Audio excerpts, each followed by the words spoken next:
Hello everyone guys, यदि आप JEE और नीट की तैयारी करने के लिए कानपुर में किसी इंस्टीट्यूट को ज्वाइन कर रहे हैं तो आपको ये वीडियो इंस्टीट्यूट ज्वाइन करने से पहले डेफिनेटली देखना चाहिए। तो चलिए हम वीडियो स्टार्ट करते हैं और सारे पॉइंट को डिस्कस करते हैं। तो देखो, सबसे पहले तुमको समझना ये ज़रूरी है कि कानपुर में जो बैचेस होते हैं वो किस तरीके से चलते हैं। तो देखो, जो कानपुर में बैचेस हैं वो 3 तरीके के चलते हैं। देखो, पहला बैच आपका होता है रेगुलर बैच, दूसरा बैच आपका होता है रैंकर बैच और तीसरा बैच आपका होता है एसआरबी बैच, जिसको आप सुप्रीम रैंकर बैच भी कहते हैं। अब चाहे आप बात कर लो जेई एग्जाम की, चाहे आप बात कर लो नीट एग्जाम की, तो इन दोनों एग्जाम के लिए 3 बैच आपके हो जाते हैं, रेगुलर, रैंकर एंड एसआरबी। अब यहाँ पर क्वेश्चन ये आता है कि भाई रेगुलर बैच किसके लिए है, रैंकर बैच किसके लिए है और एसआरबी बैच किसके लिए है। तो देखो, जो रेगुलर बैच होता है वो उन बच्चों के लिए होता है जिन्होंने 12th में ड्रॉप लिया हुआ है।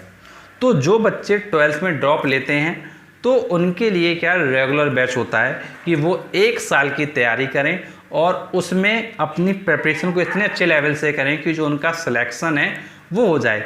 मतलब आप ये मान के चल सकते हैं कि जिन बच्चों को सिर्फ 1 साल तैयारी करना है उनको क्या है रेगुलर बैच में डाला जाता है।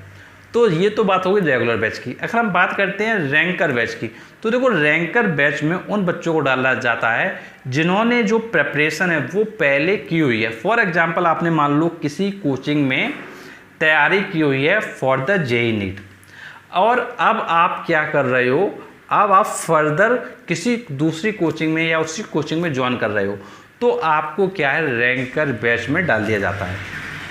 अब यहाँ पर क्वेश्चन ये आता है कि भाई तो सुप्रीम रैंकर बैच में किसको डाला जाएगा।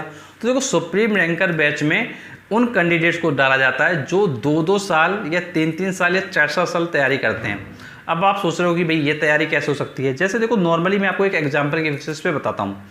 जैसे सपोज करो तुमने क्या किया, अपनी प्रिपरेशन 12th में सिर्फ 1 साल की। तुमने क्या किया, अपनी प्रिपरेशन सिर्फ 12th में 1 साल की जेई और नीट के लिए किसी कोचिंग में, और तुम रैंकर बैच में जाना चाह रहे हो, तो भाई तुमको क्या रैंकर बैच में शिफ्ट कर दिया जाएगा। अब अगर जैसे तुमने प्रिपरेशन 11-12th में की 2 साल की और तुम क्या है सुप्रीम रैंकर बैच में जाना चाह रहे हो, तो ये तुमको क्या सुप्रीम रैंकर बैच में भी डाला जा सकता है और तुमको रैंकर बैच में भी डाला जा सकता है। अब यहाँ पर क्वेश्चन ये आता है कि भाई अगर तुम रैंकर बैच में जा रहे हो, तुमको चीज़ें समझ में आ रही हैं, तो तुमको लग रहा है कि भाई ये सारी चीज़ें हमने क्या पहले से पढ़ रखी हैं, हमको और एक्स्ट्रा नॉलेज की ज़रूरत है, तो तुम क्या सुप्रीम रैंकर बैच में भी जा सकते हो।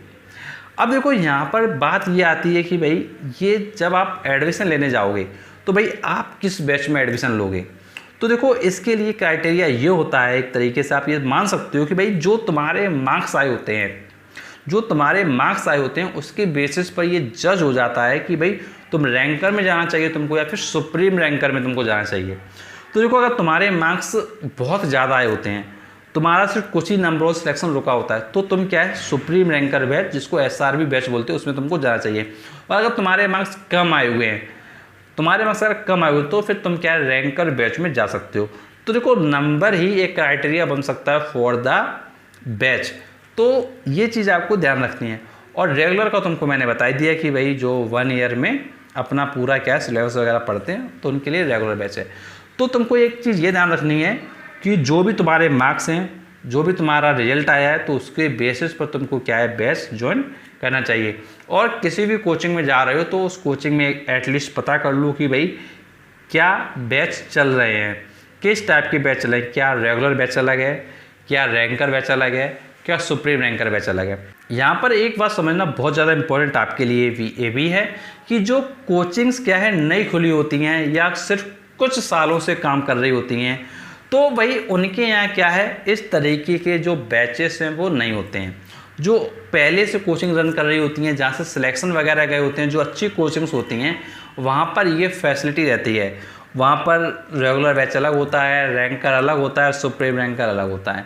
तो देखो, जो सुप्रीम रैंकर बैच होता है वहाँ पर ऑलरेडी बच्चे वो होते हैं जिनके क्या कुछ मार्क्स से सिलेक्शन रुका होता है, जो ऑलरेडी पहले से वेलिएंट है। तो भाई वहाँ से जो सिलेक्शन के जो चांसेस हैं वो क्या है ज़्यादा होते हैं, और आप ऐसे बच्चों के बीच में पढ़ रहे होते हैं जो सिलेक्शन के लिए आगे बढ़ रहे होते हैं।